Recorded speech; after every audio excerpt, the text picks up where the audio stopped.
नमस्कार, आप देख रहे हैं 9 भारत समाचार। नमस्कार, आप देख रहे हैं नव भारत समाचार। मैं हूं नेहा राठी। आइए देखते हैं आज की बड़ी खबर। आज देहरादून के किमाड़ी पुनर्नवा रिजॉर्ट एंड स्पा में गौरक्षा आचार्य गोपाल मनी का आचार्य आशीष सेमवाल ने विधि विधान से स्वागत किया। बताया गया कि आचार्य गोपाल मनी का यह दौरा गौ माता को रास माता का दर्जा दिलवाने के लिए आचार्य आशीष सेमवाल से चर्चा करना और उसमें गौ माता को जब तक रास माता का दर्जा नहीं मिलता उनसे उनके द्वारा चलाए जा रहे मिशन में सहयोग मांगा। आचार्य आशीष सेमवाल ने वचन दिया कि उनके द्वारा चलाए जा रहे मिशन में उनकी जब और जहाँ जरूरत समझे वह हमेशा तैयार है। आचार्य आशीष सेमवाल ने गौ माता के बारे की हिंदू धर्म में गौ माता का स्थान है विस्तार से बताया। वहीं आचार्य गोपाल मनी ने अपनी गौ माता के बारे में बताया, जिसे उपस्थित जनमानस में ध्यान पूर्वक सुना और उस पर अमल करने की शपथ ली। वो उसके मुखिया और उसने कहा कि अब कख नागराज, ये कहा उसने, अब कख नागराज। बोला अगर नागराजा होता तो अपना पर्चा देता, अपना प्रमाण देता। तो ठीक अगली सुबह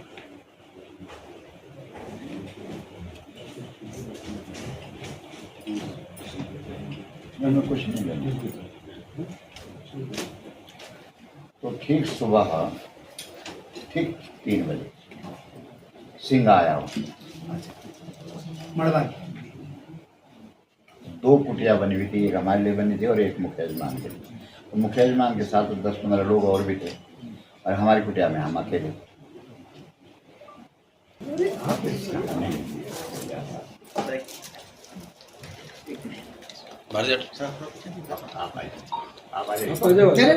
मैं आप खड़े हैं तो इसलिए खड़ा हूं। Yes wait okay.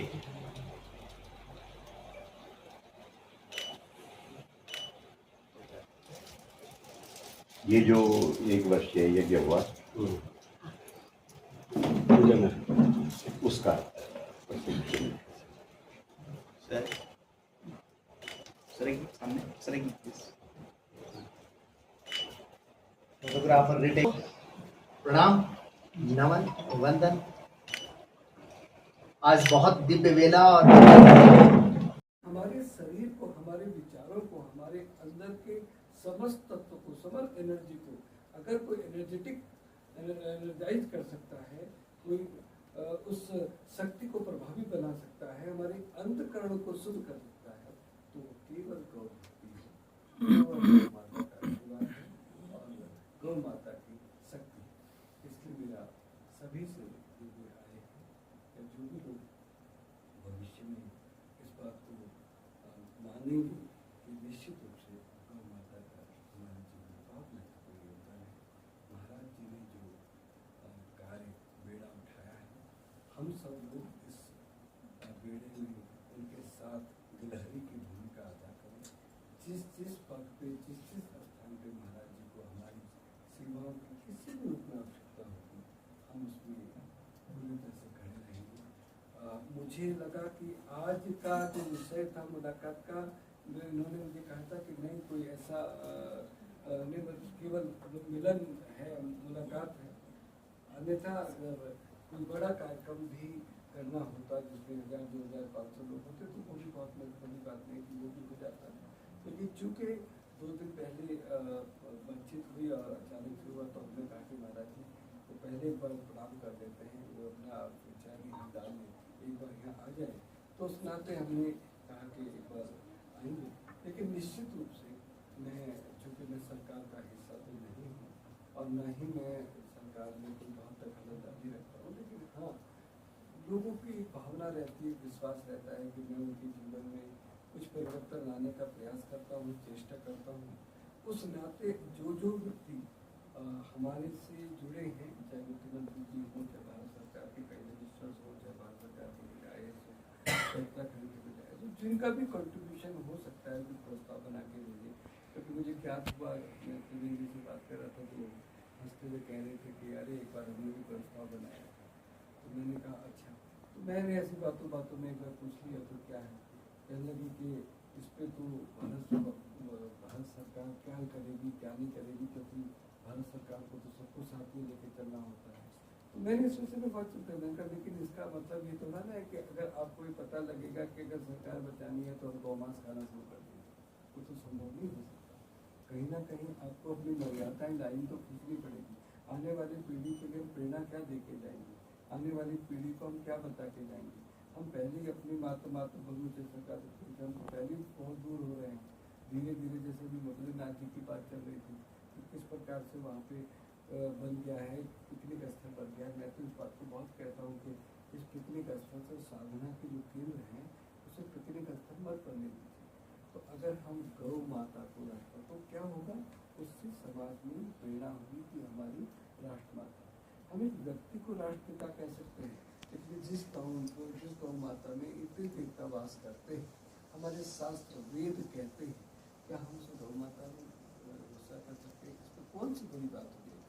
लेकिन मैं चूंकि निर्णय लेने वाला व्यक्ति नहीं हूँ, मैं चूंकि कोई भारत सरकार को दिशा निर्देश करने वाला व्यक्ति हूँ, कोई प्रार्थना कर सकते हैं जन जन में आंदोलन के माध्यम से, विचारों के माध्यम से। डेफिनेटली जो आचार चिंतन हो रहा है, ये चिंतन सोशल मीडिया के थ्रू, न्यूज के थ्रू लोगों तक पहुँचेगा। और जब लोगों तक पहुँचेगा तो जब लोगों को पता होगा कि अगर मान लीजिए 2 लाख 5 लाख लोग उससे जुड़े हैं, तो उन लोगों को कोई प्रेरणा मिलेगी कि नहीं यार, हम लोगों को ये बात अगर आचार्य आशीष कह रहे हैं तो उस पर कुछ जो महाराज श्री आए हैं, महाराज श्री को इतने सम्मान पूर्वक जो है आचार्य आशीष अगर कह रहे हैं कि हम आपकी सेवा में गुजरने की भूमि पूरी करने के लिए तैयार हैं, तो निश्चित रूप से इस पर कुछ वास्तविकता सत्य होगा।